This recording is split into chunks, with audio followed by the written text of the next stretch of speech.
Salutations tout le monde! Bonjour et bienvenue dans cette toute nouvelle vidéo. Je vais aujourd'hui vous présenter ma nouvelle palle parce que oui, j'ai craqué et oui, j'avais déjà 1000 livres dans ma pile à lire et ça risque pas de s'arranger. Je vais donc vous présenter ma quinzaine de livres que du coup je me suis procuré et le tout dans cette vidéo bookisition. Bookisition, qu'est-ce que c'est? C'est tout simplement un book haul de mes dernières réceptions et mes derniers achats. Allez, on est donc parti pour découvrir à quel point je suis déraisonnable. Youpi! Le premier livre que je vais donc vous présenter aujourd'hui, il s'agit d'un livre que j'ai gagné lors d'un concours avec le Bibliothon de Bulldop. C'était environ début mai, je crois. Alors si vous ne savez pas qui c'est Bulldop, c'est une booktubeuse admirable qui début mai a lancé un live non-stop de 12 heures qui a permis de récolter des fonds pour soutenir les auteurs et les librairies indépendantes. Bref, pendant ce bibliothon, elle avait aussi mis en place une succession de concours sur son Instagram où il y avait des tas et des tas de livres à gagner et oh joie! J'ai été tirée au sort pour un des concours. Alors, je tiens à préciser que ça ne m'arrive strictement jamais, que c'est la première fois que je gagne quelque chose à un concours et j'étais super heureuse que ce soit pour cette occasion. Le livre en question, il s'agit donc de Une évidence de Agnès Martin-Legrand, publié aux éditions Pocket. Donc voici le petit bébé et je suis trop contente de l'avoir eu. Cette histoire juxtapose des thèmes comme la relation mère-fils ou encore les mensonges, en tout cas la vie fondée sur un mensonge qui pourrait partir en éclats.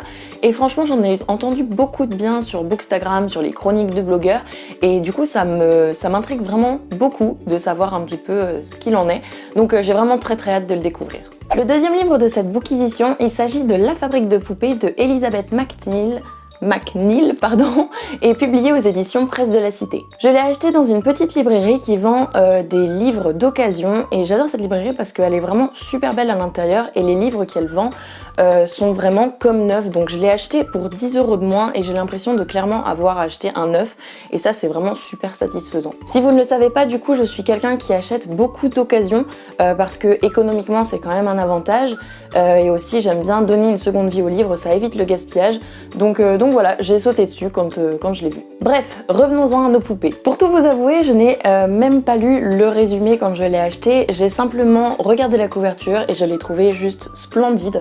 Donc je n'ai pas hésité longtemps avant de l'acheter. L'histoire traite d'une époque un petit peu originale puisqu'il s'agit de l'exposition universelle à Londres en 1850 et on va y retrouver des personnages assez loufoques et intrigants qui se situent donc autour de l'univers de la poupée. Une ombre un peu glauque plane au-dessus de la 4e de couverture. Le résumé n'est pas tout à fait explicite mais justement ça m'intrigue vraiment et donc j'ai très hâte de pouvoir le commencer. Le troisième livre que je me suis donc procuré, il s'agit donc de L'apprenti épouvanteur de Joseph Delaney, publié aux éditions Bayard Jeunesse. Pareil que pour La fabrique de poupées, j'ai trouvé ce livre dans une boutique d'occasion. Alors tout le monde doit connaître puisqu'il a quand même réussi à se faire une place dans la toile de la bookosphère, ce livre, mais pour l'instant je m'étais vraiment jamais penchée dessus. Dans ce livre, pour faire les grandes lignes, on suit l'histoire du 7e fils d'un 7e fils qui est donc destiné à devenir un épouvanteur, c'est-à-dire un défenseur des créatures magiques plutôt malfaisantes. Perso, ce livre, on me l'a beaucoup conseillé, notamment sur Booksta, et ça m'a du coup intriguée parce que je l'avais vu plusieurs fois à la médiathèque, dans des librairies, et puis je trouvais que la couverture était sympa, mais je sais pas pourquoi je me suis jamais vraiment penchée dessus, et au fur et à mesure, là, on n'arrête pas de me le conseiller, donc je me dis qu'il en vaut peut-être la peine. Donc quand je l'ai trouvé, comme il n'était pas très cher, je me suis dit, allez, on va se lancer. Je sais qu'il y a beaucoup de tomes par contre, donc on va voir si j'arrive à tous les lire, mais en tout cas voilà, au moins j'ai le premier tome et je vais pouvoir voir un petit peu l'univers que nous propose l'auteur. Le 4e livre que je vais maintenant vous présenter, et pas des moindres, est celui que j'ai acheté avec ma carte cadeau Cultura. Si vous avez regardé mon vlog, je suis allée à Cultura puisque j'ai eu une carte cadeau pour mon anniversaire et j'avais envie de prendre un livre qui me tenait vraiment à cœur. Et donc il est grand temps de vous le montrer. Il s'agit donc de Cogito de Victor Dixon, publié dans la collection R. Et juste un mot peut caractériser ce livre, c'est waouh! Waouh! Non mais on en parle de cette couverture, elle est juste magnifique, j'adore le petit jeu de lumière comme ça. Mais observez-le, il est magnifique. Quand je l'ai vu dans le rayon, je me suis dit, alors là, mon petit toi et moi, on va faire de grandes choses. Bon, pour tout vous avouer, je suis une grosse victime du marketing et je craque très souvent pour la couverture d'un livre avant même d'avoir lu le résumé.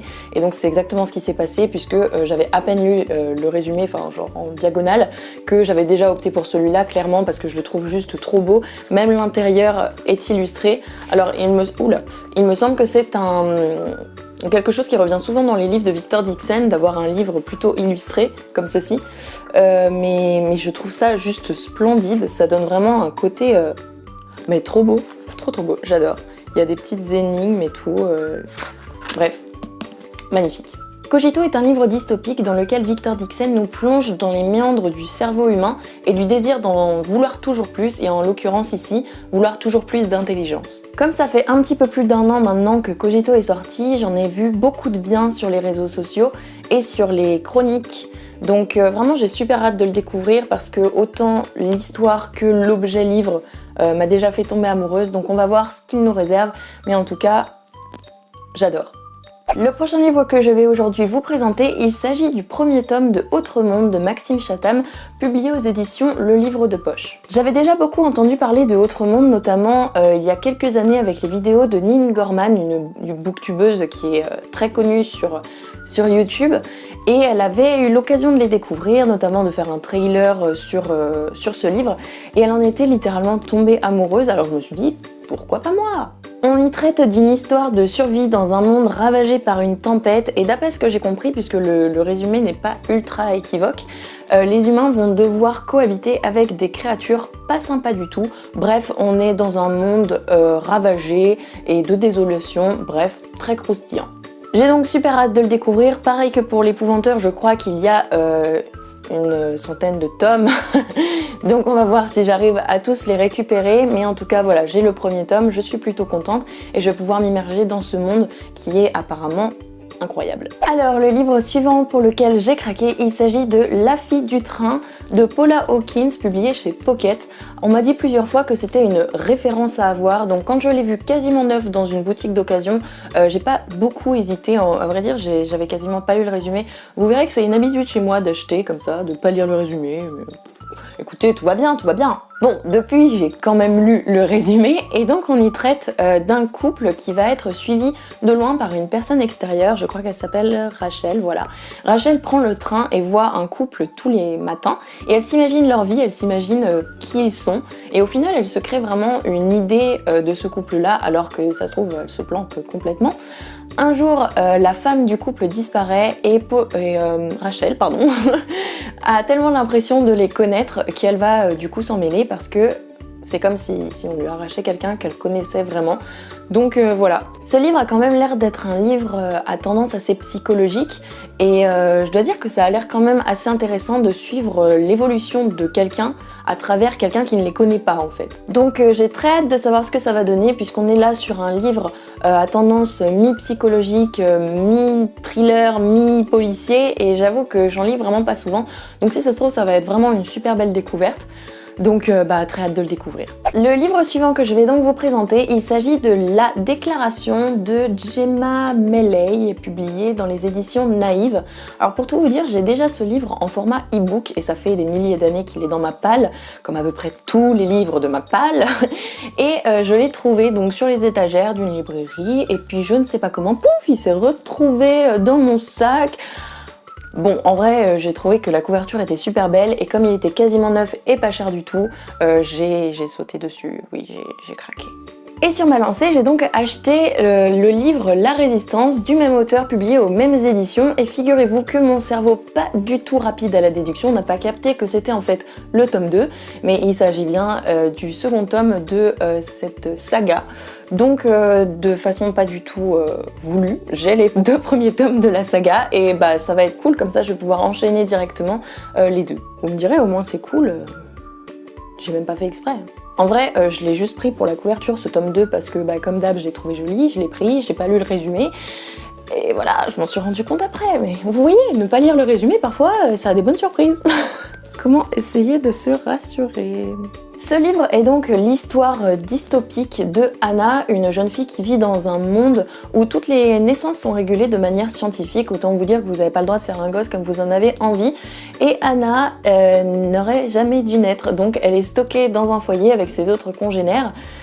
Et voilà, la vie est pas facile quand on sait qu'on n'aurait jamais dû être là, quoi. À mon avis, c'est quand même une histoire qui est assez compliquée psychologiquement, puisque quand on nous rabâche sans arrêt qu'on n'aurait jamais dû naître, ça doit être un petit peu dur.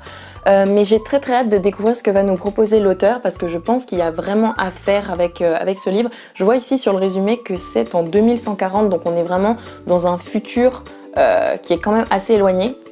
Pas tant que ça, mais quand même relativement assez pour que le monde puisse changer du tout au tout. Donc on va voir ce qu'il nous réserve. Allez, le livre suivant, et je vous promets qu'il n'en reste plus tant que ça, il m'en reste 3 là, on va arriver au bout. Le livre suivant, il s'agit donc de Cœur d'encre de Cornelia Funk, publié chez Gallimard Jeunesse. Cœur d'encre est un livre qui m'a toujours donné très envie depuis toute petite, parce qu'en fait quand j'allais à la médiathèque, je le voyais souvent sous les étagères, dessus, hein, sur les étagères. Et je me disais qu'il était vraiment trop gros pour moi à l'époque. Et donc bien des années plus tard, quand je l'ai trouvé, bon il est en occasion, ça se voit, il est un petit peu abîmé, mais quand je l'ai trouvé en occasion, je me suis vraiment laissée tenter. Je trouve que la couverture est vraiment sympa, les illustrations sont cool, et l'intérieur aussi est illustré en fait. Donc, alors évidemment j'en trouve pas, hein, sinon c'est pas drôle, voilà. On en a là par exemple. Et je trouve ça vraiment super beau. Ce livre a aussi été adapté en 2008 en film, donc autant vous dire qu'il ne date pas d'hier, mais personnellement je n'ai pas vu le film, donc je vais pouvoir vraiment lire ce livre de façon totalement ignorante. Dans ce livre, on suit Maggie, une jeune fille de 12 ans, et son père Mo. Donc dans le résumé, on n'a pas... Enfin, c'est pas très explicite, donc je ne saurais pas trop vous dire de quoi il parle, mais d'après ce que j'ai compris, c'est une histoire de livre. Donc autant vous dire qu'un livre qui parle de livre, moi ça m'enchante, hein. Maggie aurait donc une sorte de pouvoir avec les mots, et donc j'ai très envie d'en savoir plus. J'en saurai donc quand je le lirai, et j'espère que ça sera une super lecture. En tout cas, il me donne vraiment très envie. Le livre suivant, il s'agit de La Guilde des Magiciens de Trudy Canavan, publié chez... je vais regarder, j'en sais rien. Publié chez Bargelonne. Alors pour tout vous dire, ce livre, je n'ai même pas lu le résumé non plus, donc je vais le lire tout de suite et je reviens vous en parler. Ce bon gros bébé parle donc d'une histoire de magie et d'enseignement de la magie, donc d'une guilde de magiciens qui essayent d'apprendre à leurs élèves comment contrôler leurs pouvoirs, mais un jour une jeune fille découvre ses pouvoirs, elle est complètement expérimentée et extrêmement puissante, si ce n'est la plus grande magicienne qu'on n'ait pas vue depuis un très long moment. Le problème c'est que elle ne sait pas du tout contrôler ses dons et qu'il y a un fort risque pour qu'elle se détruisent elle-même et avec elle la population, donc pas très dingue. La guilde des magiciens va donc essayer de la trouver pour pouvoir lui apprendre le contrôle de ses pouvoirs, contrôle avec un grand C. Et donc la traque commence. Apparemment, ce livre est le premier tome d'une trilogie, donc il n'est pas tout neuf, il n'est pas très récent non plus, mais j'ai bien hâte de voir ce qu'il va nous faire découvrir parce que franchement il a l'air sympa. J'ai plus de batterie. Yes, qu'est-ce qu'il faut pas faire, je vous jure. Allez, on arrive au tout dernier livre de cette bookisation, donc vous avez le droit de vous moquer de moi ou de me taper dessus, comme vous voulez. Il s'agit de Amour, Vengeance et Tante Quechua de Estelle Billon-Spagnol et publié aux éditions Sarbacane. Franchement, ce livre, c'est vraiment, je l'ai pris sur une impulsion divine, vraiment, parce que en ce moment j'ai vraiment envie d'une lecture très doudou, très douce, qui va me permettre de penser à autre chose, etc. J'en ai un petit peu marre de me prendre la tête dans des livres très complexes, très compliqués, et donc j'avais envie de faire quelque chose, de lire quelque chose vraiment qui me permette de faire une grosse pause. Et donc ça, je trouve que c'est le genre de livre génial pour pouvoir lire, vous savez, par exemple entre Cogito et Autre Monde, vous voyez, un truc du genre, c'est 2 romans assez lourds, et je me suis dit que ça serait juste parfait. J'ai donc craqué pour la couverture haute en couleurs qui me fait extrêmement penser à l'été. Bon, en même temps, ça se passe dans un camping en juillet où on va pouvoir retrouver une amourette de camping et des rivalités féminines pour le cœur d'un tendre garçon. Ce livre m'a l'air d'être d'une tranche d'âge très pré-ado pour tout vous dire et je pense qu'il va me chouchouter par sa douceur et je pense que c'est exactement ce dont j'ai besoin en ce moment. Voilà, j'en ai donc enfin fini avec cette petite sélection Bookisition. J'espère que ça vous aura plu. N'hésitez pas à me dire si les livres que je vous ai présentés, vous les avez déjà lus ou ils sont déjà dans votre palle, dans votre wishlist. Bref, dites-moi tout. Pour ma part, je pense que j'ai encore beaucoup trop craqué, que je ne vais pas les lire avant un long moment et que j'ai déjà beaucoup trop de livres dans ma palle. Mais que voulez-vous, un livre, ça a un pouvoir qu'on ne soupçonne pas. Bref, j'espère que cette petite bookisition vous aura plu. Pour ma part, je vous fais d'extrêmement gros bisous, plein d'amour et je vous souhaite plein de bonnes lectures. Je vous fais du coup gros bisous et puis je vous dis à bientôt dans la prochaine vidéo. Salut!